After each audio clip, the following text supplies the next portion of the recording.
With last night being the first round of the 2024 MLB draft, the New York Yankees had 2 picks in the first 2 rounds, which underwent again last night, and they selected right-handed starting pitchers. There was a lot of question about what they would do with the first round pick, the 26th overall one, because there wasn't a lot of clear-cut guys who would say, yep, that guy makes sense for the Yankees. That's the guy who the Yankees will go after. Tommy White was somebody who was kind of getting floated around. There were some, northeast shortstops and infielders at high school who the Yankees could have gone after, but they went for the right-handed starter out of Alabama in Ben Hess. They followed that up 53rd overall with Bryce Cunningham out of Vanderbilt, another right-handed starting pitcher. And we're going to get into both their profiles, talk about their pitch shapes, their pitch movement, what they need to work on, what they excel at. But before we get into all of that, make sure you guys like, comment, subscribe, and turn on that notification bell. We greatly appreciate your guys' support. We're trying to hit 20,000 subscribers, and as the trade deadline gets closer, as we continue to get through the draft, you guys are going to want to follow Fireside Yankees to get more awesome Yankees content. Without further ado, though, let's get started talking about Ben Hess. Now, last season, Ben Hess put up a 5.80 ERA. He had 68 and a third innings pitched. He struck out 34.8% of batters faced, 11.5 walk rate, a 1.7 home runs per 9, and a 3.45 expected FIP. Now, when it comes to what Hess struggles with, command is one of those things. When you see a high walk rate and a high home run rate, that indicates they're missing in zone, they're missing out of zone, they just don't have a great feel for their pitches in terms of where it's going. Those are things that can be worked upon with better mechanics, more efficient, smoother mechanics. Things have been able to kind of simplify the movement for some pitchers in the past. Ben Hess is somebody who, for his kind of stockier frame, moves pretty well. He's a big guy on the mound, and it allows him to, pitch deep in starts. It's, a frame that's projectable. You can maybe add some more velocity there.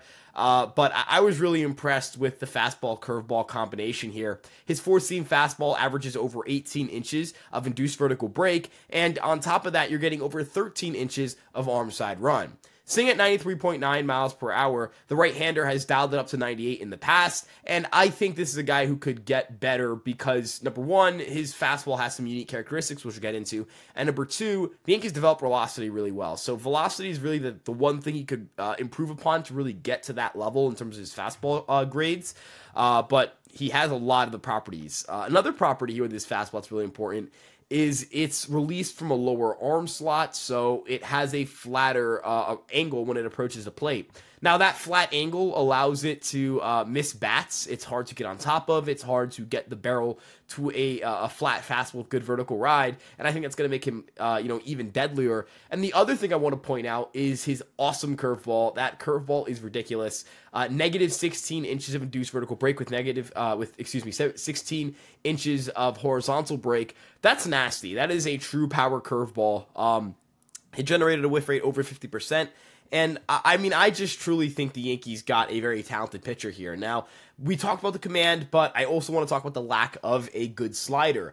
I think that's something Ben Hess is going to need to work on, is having something like a gyro slider, perhaps a sweeper, perhaps both, maybe a cutter. We kind of saw the Yankees when they last picked up a power fastball curveball guy. That was Chase Hampton out of Texas Tech. And similar to, Hess, Hampton did not have a great ERA in Texas Tech. He was not a great college starter, but he became a really strong pitching prospect at the minor league level because his stuff, I think he's cleaned it up. Pitch usage kind of got him on track. Now, the thing I really like about Ben Hess is that he can miss bats at a high rate. His four-seam fastball ranked in the 92nd percentile in whiff rate at 29.1%. The aforementioned power curveball generated a 58.2% whiff rate. And we're talking about a high chase rate on that curveball as well, so batters are extending the zone on it.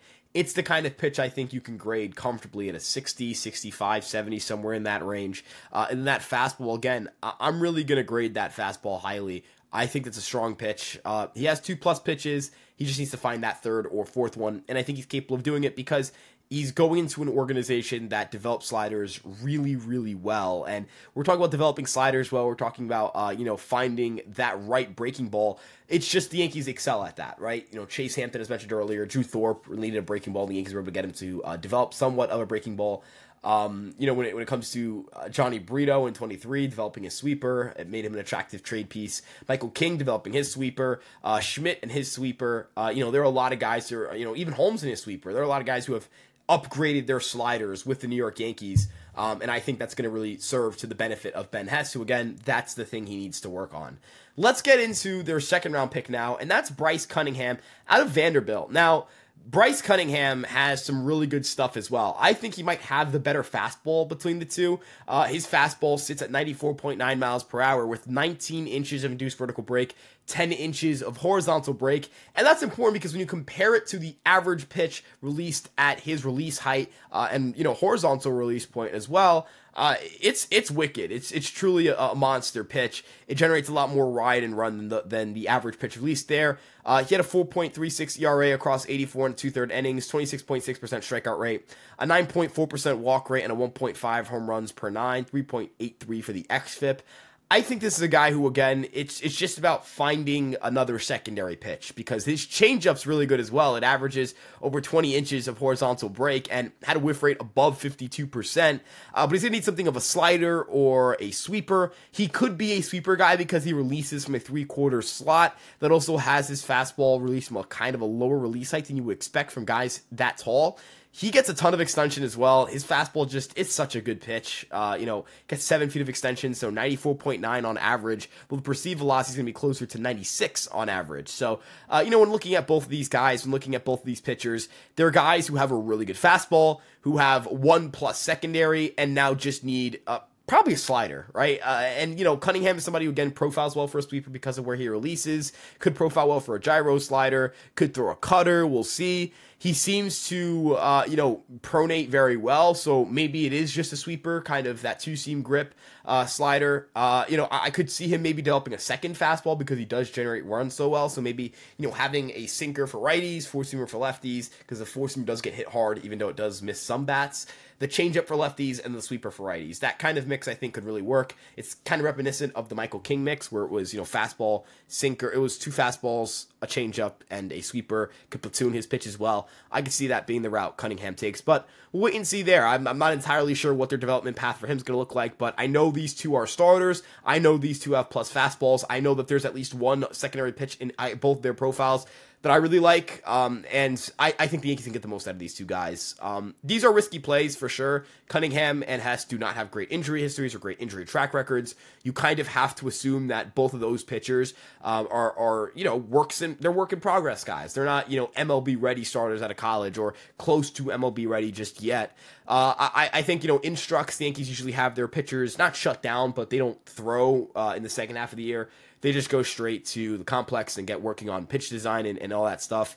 But the Yankees are drafting for upside. They're trying to draft 2 guys who have the fastball qualities of a number 2, and have a plus secondary, but need to add something else to really take that next step and become one of the better prospects in baseball. The Yankees need to take risks. They can't be taking, high floor, low ceiling players. Those kinds of players don't really carve out roles on championship contenders because you can pay for better talent, right? You want to develop, kind of have that 3.5 to 4 WAR starter who's your number 2, who you don't have to pay, because then you save more money to pay your ace, pay in other position groups. So, I think that drafting for upside is important, and the Yankees definitely draft for upside here. But let us know if you guys enjoyed this draft content. We'd love to know what you guys think in the comment section below. Was this informative? Did you guys feel like you got to understand, about these 2 picks for the Yankees? Again, we want all of your feedback, all of your thoughts, again, in the comment section below. You can check out our other social media pages on Twitter, Instagram, TikTok, Facebook, and of course this YouTube page.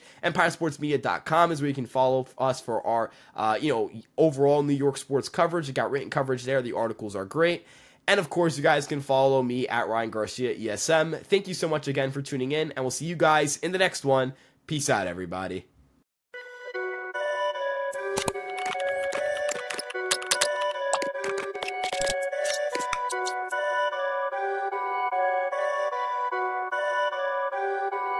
Perfect.